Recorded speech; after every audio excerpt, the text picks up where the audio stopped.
जय कालकामा मित्रों, आज हम जानेंगे देवी देवता की सवारी कैसे आती है। बिना गुरु की सवारी आने के क्या लक्षण दिखाई देते हैं। सबसे पहले तो यही जान लेना चाहिए कि बिना गुरु की सवारी कौन सी होती है। तो देखिए, बिना गुरु की सवारी वो होती है जो बिना गुरु के आपके साथ चलती है। जो सवारी आप पर आ रही है वो सवारी आपको किसी गुरु से प्राप्त नहीं हुई है, बल्कि आपकी पूजा से, सेवा भाव से, सच्ची भक्ति से और आपकी तपस्या से आपको प्राप्त होती है। तो बिना गुरु की सवारी आने के क्या संकेत मिलते हैं, बिना गुरु की सवारी आपको कैसे प्राप्त होती है, तो आज हम इसी विषय पर बात करेंगे। उससे पहले अगर आप मेरे चैनल पर नए हैं तो मेरे चैनल को सब्सक्राइब कीजिए, बेल आइकन को दबाइए, जिससे मेरे आने वाली वीडियो का नोटिफिकेशन आप तक पहुंच जाए। वीडियो अच्छी लगे तो लाइक कीजिए, शेयर कीजिए और वीडियो को पूरा देखिए, जिससे आपको सारी जानकारी प्राप्त हो सके। देखिए, जब आपके ऊपर किसी देवी या देवता की सवारी आती है तो वो कई तरीके से आती है। एक सवारी वो होती है जो आपको किसी गुरु के माध्यम से प्राप्त होती है। जब आप किसी गुरु से दीक्षा प्राप्त करते हैं, उनके द्वारा बताए गए दिशा निर्देशों पर चलते हैं और उनकी सेवा करते हैं, तो वो आपको शक्ति प्रदान करते हैं। तो आपको उनके द्वारा किसी देवी देवता की सवारी प्राप्त हो जाती है। दूसरी सवारी वो होती है जो आपको आपके घर में पीढ़ी दर पीढ़ी से चली आ रही होती है। जैसे आपके दादा को कोई सवारी आती थी तो वो आपके पिता पर भी आने लगती है और फिर आपको प्राप्त हो जाती है। तीसरी सवारी वो होती है जो आपके पिछले जन्मों से, आपकी पूजा से, सेवा भाव से, आपके कर्मों से आपके साथ होती है। मतलब कि आप पिछले जन्म में किसी देवी या देवता की पूजा साधना करते थे तो वो उस जन्म में भी आपके साथ थी, तो इस जन्म में भी वो आपको अपनी भक्ति में लगाकर आपका मार्गदर्शन करके आपको सवारी के रूप में प्राप्त हो जाते हैं। और चौथी जो सवारी होती है वो होती है बिना गुरु की सवारी।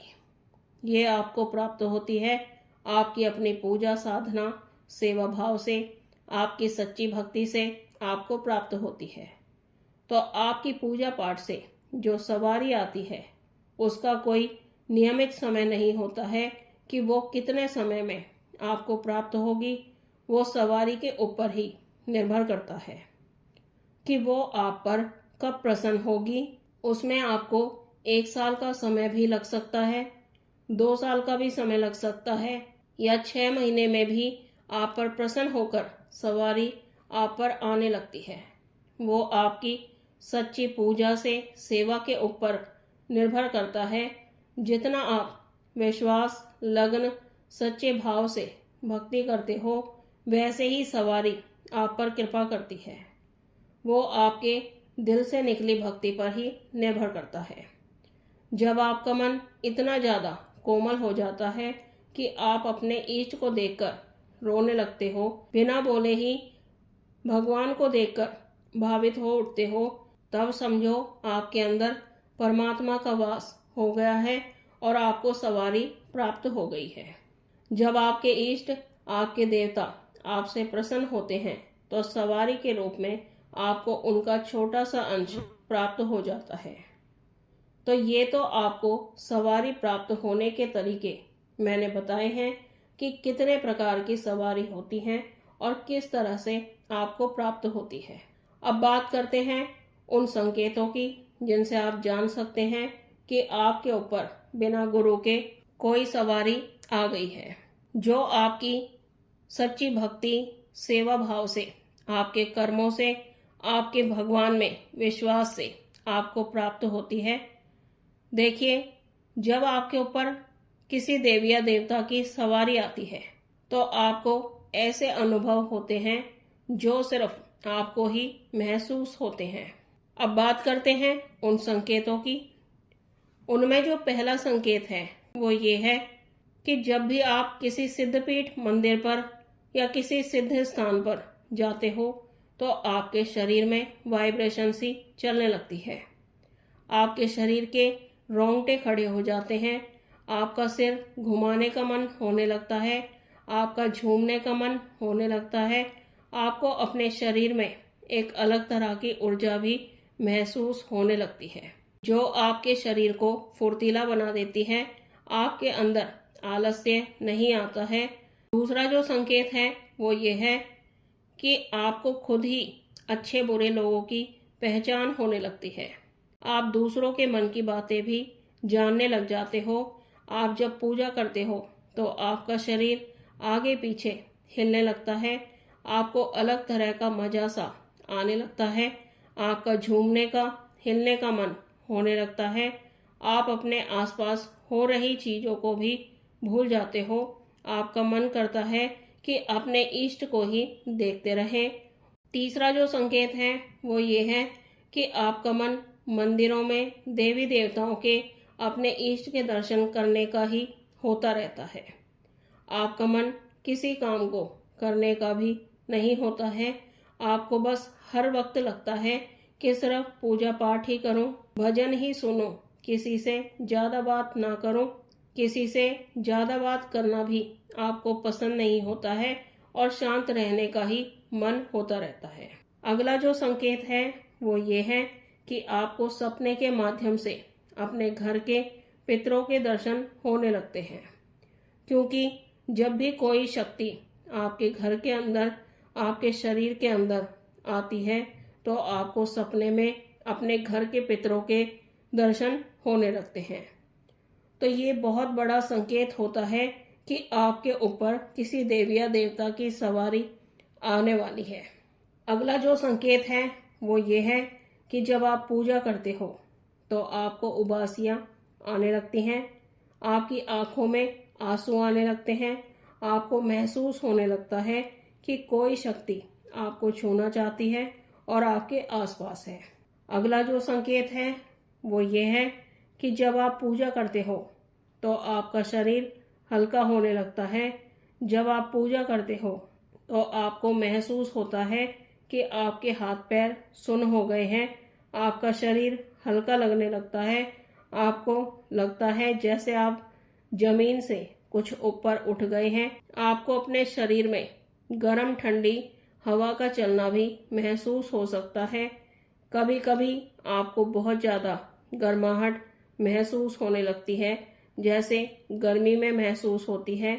तो ये संकेत आपको जब मिलने लगते हैं तो आपको समझ जाना चाहिए कि किसी देवी या देवता की सवारी आपको प्राप्त होने वाली है। अगला जो संकेत है वो ये है कि जब आप अपने इष्ट देव का नाम सुनते हो, उनका कोई भजन सुनते हो, तो आपके रोंगटे खड़े हो जाते हैं। ये संकेत भी आपको मिलता है तो आपको समझ जाना चाहिए कि किसी देवी या देवता की सवारी आपको प्राप्त होने वाली है। अगला जो संकेत है वो ये है कि आपको सपने में दिखाई देता है कि आपके ऊपर कोई सवारी आ रही है, आपने चौकी लगा रखी है और आपके सामने लोगों की भीड़ लगी हुई है और आप उनके संकट काट रहे हो। आपको ऐसा महसूस होता है कि जब आप पूजा करते हो तो आपका ध्यान पूजा में लगने लगता है। आपका मन ज़्यादा से ज़्यादा पूजा करने का ही होने लगता है। आपको पूजा करते करते कितनी देर हो गई है उसका भी आपको ध्यान नहीं रहता है। आप 2 से 3 घंटे तक भी पूजा में लगे रहते हो और जब आप पूजा करते हो तो आपको गहरी नींद भी आने लगती है। अगला जो संकेत है वो ये है कि जब आपके शरीर पर बिना गुरु के सवारी आती है तब आपके शरीर में कुछ ऐसे बदलाव होने लगते हैं जिन बदलावों को आप स्वयं ही महसूस कर सकते हो। जैसे आप शांत स्वभाव के हैं तो आपको गुस्सा ज़्यादा आने लगता है, आपका मन अकेले रहने का ही होने लगता है, दुनियादारी में क्या हो रहा है उसके बारे में आपको जानने की कोई भी दिलचस्पी नहीं होती है, आपको भीड़ भाड़ पसंद नहीं होती है, अकेलापन बहुत ज़्यादा पसंद होता है, आपको पूजा पाठ करना अच्छा लगता है। आप जब पूजा करने के लिए अपने मंदिर में जाते हो तो आपको वहां ज्यादा देर तक बैठना अच्छा लगने लगता है। अगला जो संकेत है वो ये है कि जब आपके ऊपर सवारी आने वाली होती है तो आपके साथ ये अनुभव होने लगते हैं, तो उस समय आपको अपनी पूजा सेवा और ज्यादा बढ़ा देनी चाहिए, जिससे आपके ऊपर उनकी दया उनकी कृपा बनी रहे। और जब आपके ऊपर बिना गुरु की सवारी आ जाती है तो आप उनसे प्रार्थना करें, मुझे इससे ज्यादा कुछ नहीं आता है, आप मेरे गुरु का मार्गदर्शन कीजिए, मुझे किसी भी प्रकार का कोई ज्ञान नहीं है, आप अच्छे सच्चे गुरु को ही मुझ तक लाइए। तो आप देखेंगे कि धीरे धीरे वो सवारी ही आपको सपने के माध्यम से आपको गुरु के दर्शन करवाती है।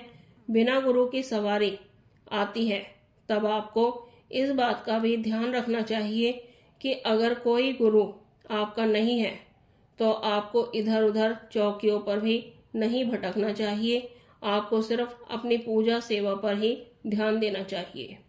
आप अपनी सामान्य पूजा से अपने ऊपर आ रही सवारी को भी और ज्यादा शक्तिशाली बना सकते हैं, अपने घर के कार्य सिद्ध करा सकते हैं, अपनी मन की इच्छा पूरी करा सकते हैं। तो मित्रों, ये थी जानकारी कि देवी देवता की सवारी कैसे आती है, बिना गुरु की सवारी आने के क्या लक्षण होते हैं। तो मुझे आशा है आपको ये जानकारी पसंद आई होगी। पहली बार चैनल पर हैं तो चैनल को सब्सक्राइब कीजिए, बेल आइकन को दबाइए, जिससे आपको हमारी आने वाली वीडियो का नोटिफिकेशन मिल जाए। वीडियो अच्छी लगे तो लाइक कीजिए, शेयर कीजिए। हम मिलते हैं एक नई जानकारी के साथ, तब तक के लिए जय महाकाल, जय महाकाली।